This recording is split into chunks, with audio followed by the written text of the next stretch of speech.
Good morning, everyone. Hey, it's really good to see you. This is one of my favorite Sundays all year. And how about this weather, right? Yeah, we're not sweating. Like, this is perfect. Hey, so last week at Crossroads, we kicked off this series called Timeless. And what this is we are studying a group of rules. And normally, I don't like to talk just about rules of church, but here's the thing is that God gave us this set of 10. Okay, and they're known as the 10 Commandments. And you, even if you've not been a part of church, maybe you've probably heard about the 10 Commandments. And they're all over the place. You see, God gave us this set of rules to bring order, to bring structure. And not just to the church either. He gave us this set of 10, this top 10, if you will, for a reason. Because it's off these 10 that society is shaped. It's off these top 10 that homes are built. It's off of these top 10 that communities find order. And a lot of times you don't think of it that way because they're in the Bible, but I mean really when it comes down to it, these 10, they shape just about everything that we do. And they were given a whole bunch of years ago, and yet they still stand true. Things like do not murder, like that's still good today, right? Hopefully you're saying yes right now, okay? Hopefully. You know, things like no other gods besides one God. And that's what we studied last week, and that still stands true. God doesn't want to fight for our attention. He wants us to focus on who he is. So today we're going to jump into another one of these, okay? And it's one that everyone in these stands are going to be able to connect to. Every one of us here are going to be able to associate with this some way, somehow. If you are a kid in the room right now, okay, if you are a kid in the room of any age, today's for you. I want to pray, and we're going to jump right in. Hey, God, I'm so thankful. I'm thankful this morning for how good you are. I'm thankful for this beautiful weather. And God, I'm thankful for all my friends here. God, we are thankful for the opportunity to be able to do church. And we didn't have to fight anyone to get here, and we didn't have to sneak here. God, we're able to be here in freedom and celebration of who you are. Hey, God, I pray that over these next few minutes that you will teach us. God, that your word will come alive in our life. Father, I pray that we'll learn something that maybe we've not understood before. God, most of all, we pray this morning that we know you a little bit better. God, I'm thankful for Jesus, and it's because of what Jesus did on a cross that all of us here, we can meet here as imperfect people who have made mistakes, and we can celebrate how good you are. Jesus, we're thankful. It's in your name we pray. Amen. Okay, I need a little bit of crowd participation. Okay, you're going to make noise. Okay, so vocal response here. Okay, anybody remember the wrestler Ric Flair? Okay, yeah. Woo! There it is. All right. Okay. So I need you to do your best Ric Flair impression. If you have no idea who Ric Flair is, okay, that's fine too. What Ric Flair does a lot of times, okay, he goes, woo! All right, so I'm going to ask you a question, and if you fall into this category, I need to hear your best Ric Flair impression, okay? We're going to practice before. Okay, so on the count of 3, I want to hear the Ric Flair woo. Ready? 1, 2, 3. Woo! Perfect. All right, we're ready to go. Okay, if you are a child of any age in the room, let me hear it. Okay, some of you missed that. You are here because of your parents, which makes you a child, okay? We got to lay that out. All right, number two. Okay, we got to be loud. Hey, if you are a parent of any age in the room, let me hear it. Okay, now this one. This is the last one. And just because we're not in a church building doesn't mean that you can lie at church. If you have ever disrespected, lied to, argued with, or disobeyed your parents. That was our loudest one. Good. We're honest this morning. Good. You see, we all share in this. Okay, we are all children of some kind. Okay, at some point along the way, you have parents. Okay, you have parents. That's why you're here. God lined those parents up for you. And maybe they were great parents, and maybe you have some regrets from your relationship with your parents. But no matter where we come from, no matter what our background is, we can meet at the place that we are all children. Many of us can meet around the place that we are parents. And all of us, based on our response, hey, we can meet around the commonality that we have disrespected, disobeyed, lied to our parents at some point. And it's for this reason that today we're going to read just a few lines that connect with every one of us. You see, because when God designed things around the family. He designed things around the family. I mean, from the very beginning, if you look at things, there was Adam and Eve, and what did God tell them to do? Make a family, right? Right out of the gate. Okay, here you are. Be fruitful and multiply. You see, because God builds things on the family. Here's the thing, though, is that God wants our family not just to exist. He wants our families to grow. He wants our families to pursue Him. He wants our families to look like Him. And so as God builds His family, as He restores order, we recognize this morning that in this top 10, this 10 commandments of God, way back in the Old Testament, we find these words of Exodus chapter 12, or Exodus chapter 20, verse 12. It says this: honor your father and your mother, so that you may live long in the land the Lord your God is giving you. Honor your father and your mother. Kids in the room, do you hear that? All the parents just licked their lips and elbowed their kids, okay? Yeah, I knew we came to church for a reason. Honor your father and your mother. In the top 10 things that God could communicate to His people, one of the top 10 is honor your mom and dad. Now, before we can really do that, we have to know this word honor. This word honor, it means to revere, to prize, or show value. So, revere your mom and dad. Prize your mom and dad. Value your mom and dad. And this is true no matter how old your parents are. Oh, a lot of times we read these words and we think, oh, well, this is for my kids. About time they heard this from the Bible and not just me. But here's the thing, is that it's not just a little kid commandment. You see, when this was written, Moses goes up to the mountain, okay, and he comes down, and what Moses did not do when these first rules are in, he did not say, all right, all the kids come over here. Okay, I'm going to read this one on the tablet to you. No. As Moses came off this mountain, I mean, there are generations of people. There are grandfathers and their fathers, and there are kids alike, and they're all standing there, and they all hear this together. You see, this commandment of honor your father and your mother, if you're an adult here today, we don't just get to check out and be like, oh, this is for the kids. Because when it was written and when it was spoken and it was brought into society, it was any of us. Because we're all children. Now, here's what I also know, is that we can't get this many of us together and not find a couple of us that we didn't have parents that were very honorable. There's some of us that we are just about ready to, if we haven't already, check out. Because if we're honest, we say to ourselves, you know what? This one, I can't do this because my parents were jerks. They didn't love me. They didn't take care of me. They didn't provide for me. They were barely parents at all. And so I have no idea. This one surely doesn't apply to me. If we were to go back and read verse 12 again, it does not read, if you have great parents, honor your father and mother. Do you notice that? I know that there are some of us that we carry big scars and big wounds.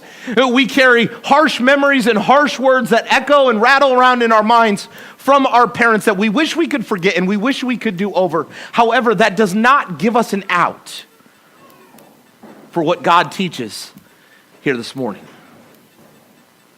And I know that some of us might not have parents that were very honorable, but our response can dictate our relationship with God, maybe more than theirs did. If our parents were not very godly, and if they weren't very lovable, and if they weren't very kind, our response back can show them more of who God is than what they showed us. And so we don't get to check out, but if anything, we should lean in even a little bit more.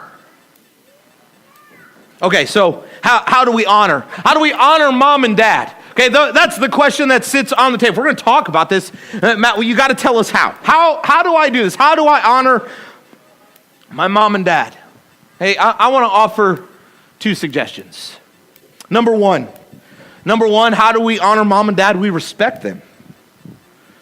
We respect them. If you're a kid, high school age and younger, all right, let me hear you shout.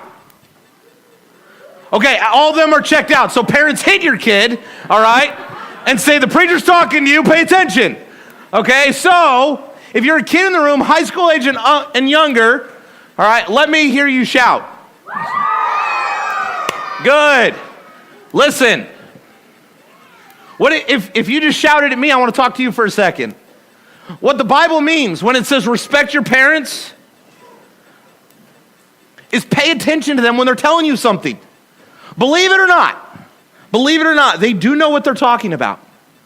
They have gone through things, and they do know better. They've lived it. They've learned from it. They found out the hard way. They got the spanking that they're trying to avoid you from getting. So respect what they are asking. Respect them. Pay attention. Respect says that you matter, and when we choose not to respect our parents, what we essentially do is we tell our parents, you don't matter to me. And this goes for any age. Now, obviously, what our mom tells us when we're 6 as opposed to 60 probably is a little bit different. But it doesn't mean that we respect less. It doesn't mean that we value less. Just this past week was 4th of July. Anybody else shoot off fireworks?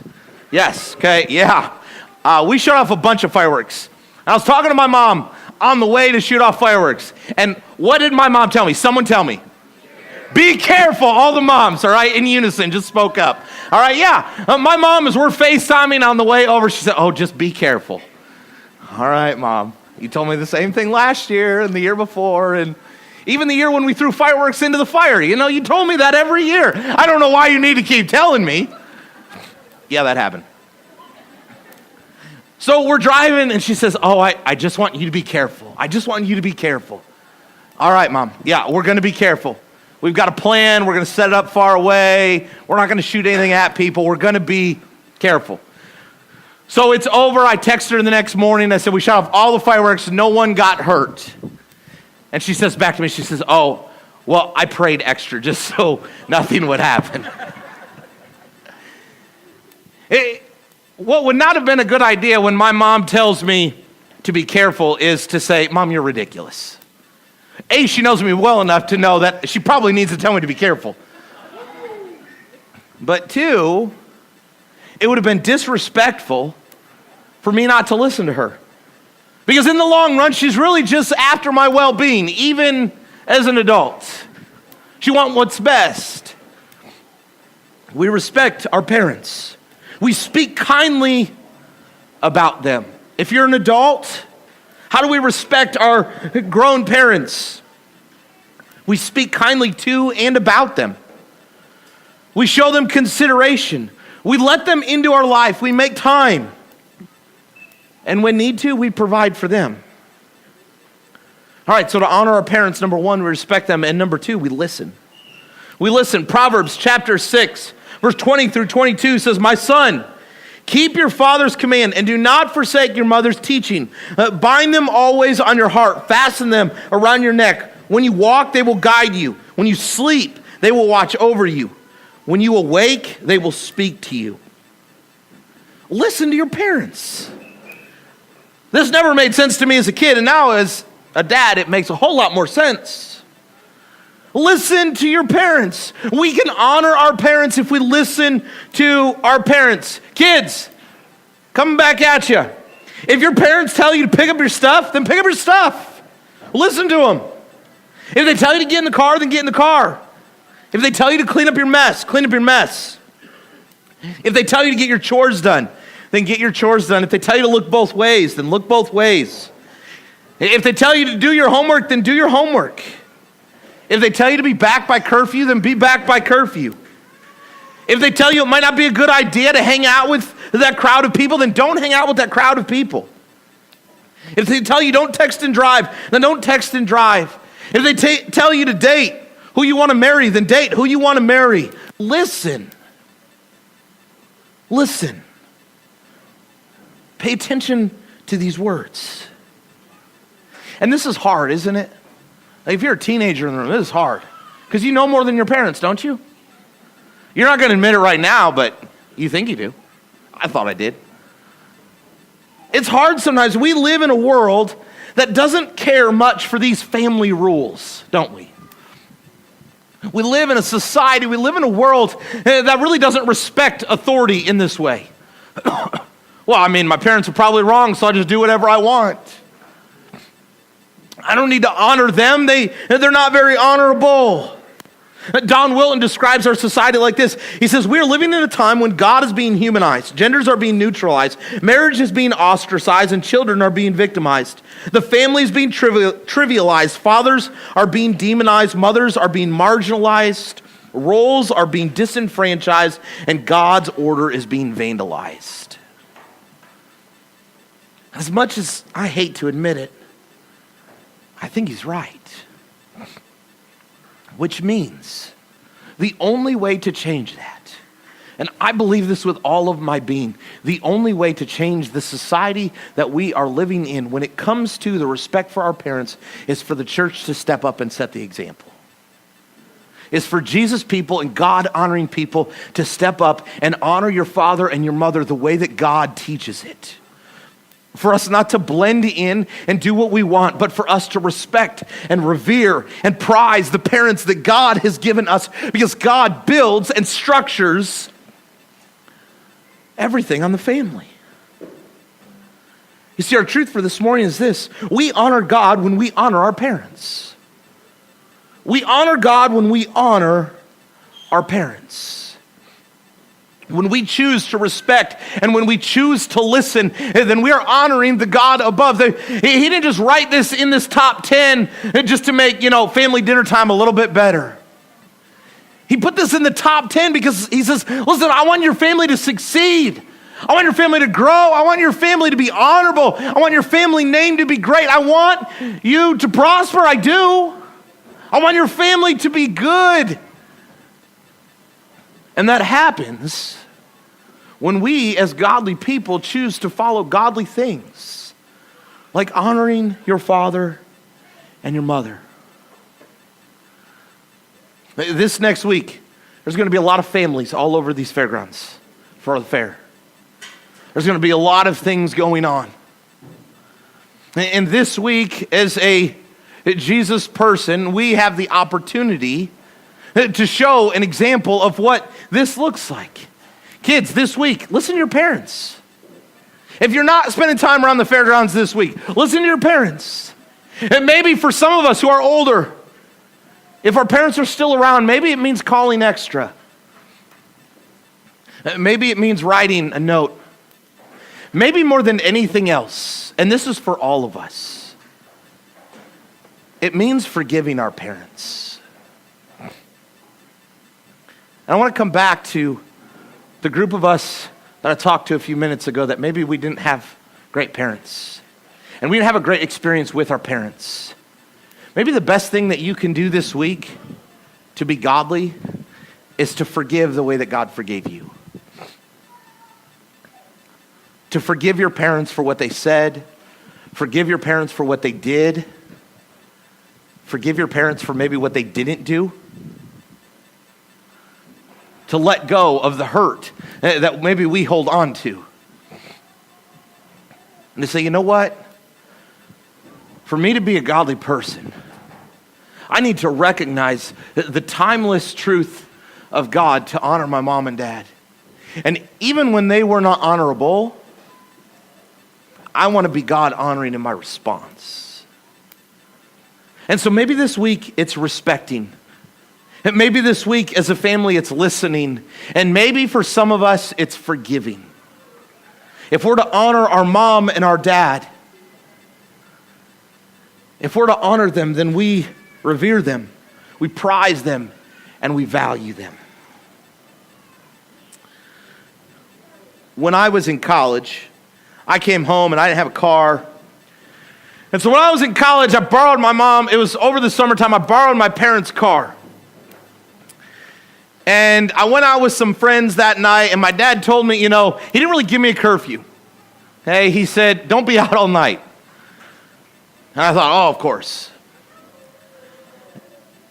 So I borrowed the car, and I took it a little bit of ways away from Buffalo, like an hour away from Buffalo. And he's calling me, and I left my phone in the car, and so I was not answering his calls. You see, he lent me his car, and he told me to be trustworthy with it. But here's what I did. I did whatever I wanted. Anybody ever do that? Parents tell you one thing, you do whatever you want? Yeah, okay, there's a few of us that are honest. I did what I wanted. And I left and I went and hung out with other friends from church camp that were over an hour away. And here he thought I was in Buffalo the whole time, and here I am an hour away. And it wasn't what he wanted. And when I got home, I found out about it. And his response to me was, why couldn't you just do what I asked? And friends, I think that there's a lot of us in the room. The same way that my dad gave me a car to navigate that night, there are a lot of us in the room that God has given us a family to navigate our time on this earth. He's given us parents, he's given us kids. He's given us grandkids. And there's some of us with what God has given us to navigate our time on this earth and to bring him glory. We're doing whatever we want. And we're wondering why our families are falling apart. And we're wondering why our marriages are collapsing. And we're wondering why our grown kids don't want to talk to us. And it's because for years, we've just been taking the car of life wherever we want. We've been driving wherever we want and doing whatever we want. And God says, listen, from the very beginning, there's a reason this made the top 10.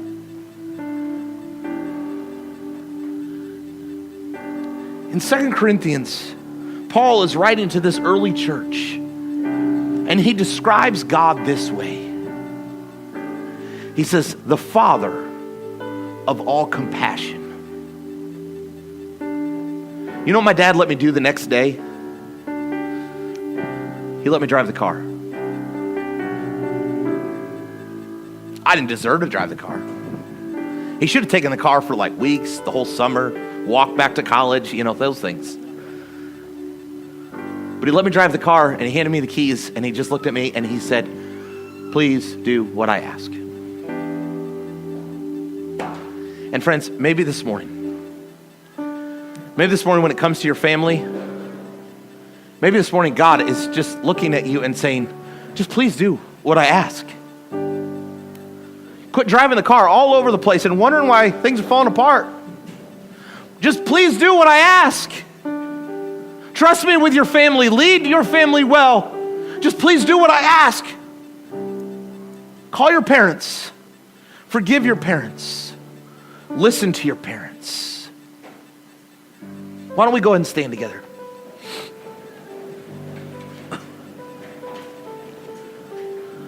Still corners. Corner. We're going to worship together. We're going to sing a song that talks about where Jesus places in our life, where God takes up in our life. And the way the song describes it is that he's the cornerstone, the capstone, which is what everything else is built off of. You see, God builds everything off the family. You can see that all throughout his word, generations and generations and generations. There's descendants and descendants and descendants. It's all a family. And it's a family that over and over and over again, you see doing whatever they want, navigating however they want, and then coming back to God. And maybe this morning, in order to make Jesus the cornerstone, the capstone of our life, maybe it means that we recognize him as Father of all compassion and recognize that he has given us an opportunity through Jesus to come back to him and to make life right and to live with the hope of heaven. And maybe this morning there's some of us, in order to make Jesus the cornerstone, the capstone of our family, it means that we need to forgive.